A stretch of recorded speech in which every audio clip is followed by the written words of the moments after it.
Oh my goodness. That was an absolute laser beam. But there is a hit in the center, and that is the ball game by Troy Viola.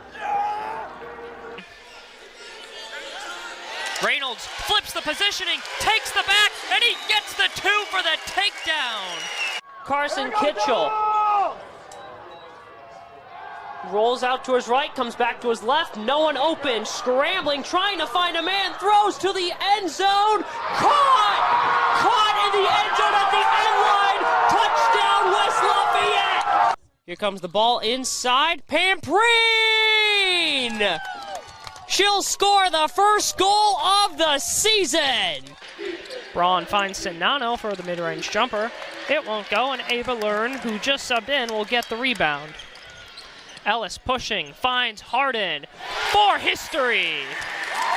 Harden alone at 6th place. Anything in the alley could be trouble. And he'll send it into right for an RBI single. It's going to be 2. Coming home, sliding in. But he is called out. Connor Cascanet coming home from 3rd base. And what a play by Sagadol, making the tag out, and head coach Greg Goff is livid. We'll see what Battle has in store. She's guarded by Jayla Smith, driving, mid-range jumper, splash. Maddie Skimmerhorn to serve us away. Tapped over once again by Beeson. Eva again! My goodness, that's 3 straight. She is having an on-fire game so far. You can see in the team's energy, she's ready. She's ready to go. I mean, when is she not ready? She stepped onto the Boilermakers roster and was an instant starter and became not only one of the best players in the Big Ten, but one of the best players in the nation last year, just as a freshman. Kind of talked about it earlier. A guy from Milwaukee, Wisconsin, played for Coach R.J. Fergus with the Hitters Baseball Academy, and the Hitters Baseball Academy is one of the best training facilities for baseball in Milwaukee. As a Milwaukee guy myself, I got a lot of guys that went to go train there. One of my good friends, Michael Lippy, actually trains there, and he's a freshman on the Louisville baseball team. And so I was talking to him, I asked him about Paul Tates. I was like, what was he like as a mentor? And he told me that Paul Tates was such a really big influence on his life. Tates gave him so much advice about that college process, the recruiting process, and he said that Tates taught a lot of younger guys at the camps, and a lot of them being my friend Michael's teammates. So it just shows the leadership that Tates has, and it's not only shown by his play on the field, but off the field, developing younger talent and always being there for other younger guys. And I give Ricky Roltman so much credit for her play. In fact, she's increased her field goal percentage from 54 all the way to 65% this year. And from the free throw line last year, 62%. This year, 70%. She improved so much this offseason. Started off their inning with their leadoff guy, Reese Anderson, getting the double. 2 straight flyouts since, but this one's a deep drive into the gap, and it's going to bounce off the track into the wall. 1 run will come home, and Nick Nelson is heading over to 3rd. Well, he will slide in safely. Nick Nelson, the 3rd triple of the year, brings home the 1st run of the ball game. And a great piece of hitting by Nick Nelson, finding his pitch to the opposite side of the field and driving it into the gap in left center, similar to the way his teammate drove it into right center. And this one, trouble for the Boilermakers as the first run comes across. Reese Anderson scored yesterday. He'll score again today, crossing home plate. And, Craig, we talked about it. The offensive momentum was going to come eventually. And deja vu again, like yesterday, it's the Jackrabbits who strike first. Yeah, and now you have another runner 90 feet away. 2 outs, but a great opportunity for South Dakota State to take a 2-run lead.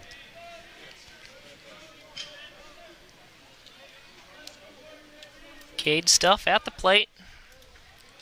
2 outs for Blackwell.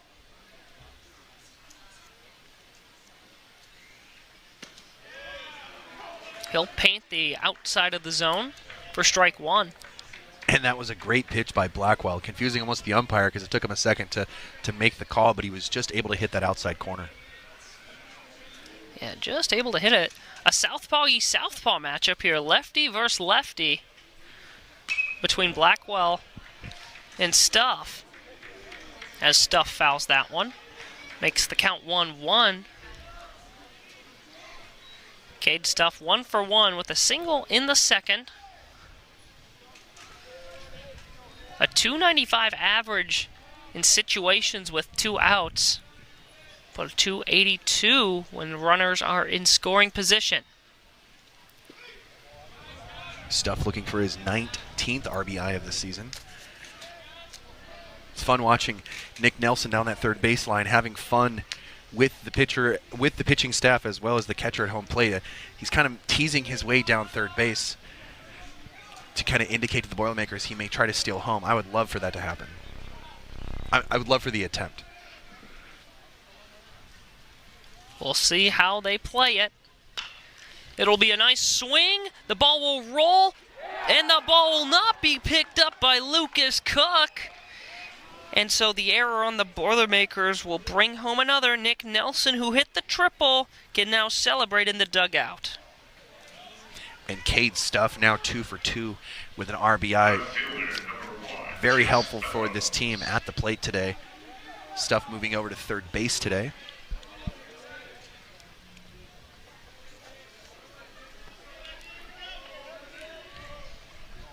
An untimely error, too, by Lucas Cook, who's not the everyday starter at shortstop. Evan Albrecht getting the rest today. And that brings up Jess Bellows, who drives it down the left line, and it will land fair. This will be an extra base hit for Bellows, as Cade Stuff rounds third, slides in safely for run number 3. Craig, it was the 4-run inning yesterday that propelled the Jackrabbits to the early lead. Looks like they could be flirting with the same thing again today. Yeah, and in this inning alone, the team, South Dakota State, as a team, are a home run away from hitting for the cycle here in this inning. They had a single from Stuff, a double there from Bellows, a triple from Nelson, and a home run away from hitting for a team cycle, if you will, here in the fourth inning. And so after going 3 up, 3 down for the first 3 innings, South Dakota State already gone through 6 of their hitters, bringing up Drew Beasley for the second straight inning. Boilermakers taking a little moment to talk it over on the mound, but Jonathan Blackwell composing himself after a little discussion, and very, very big moment right here for him as he faces off with Drew Beasley.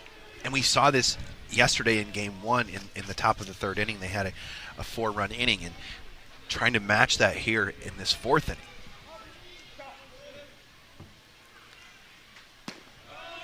Beasley takes strike 1. Momentum is a fickle emotion, Brendan.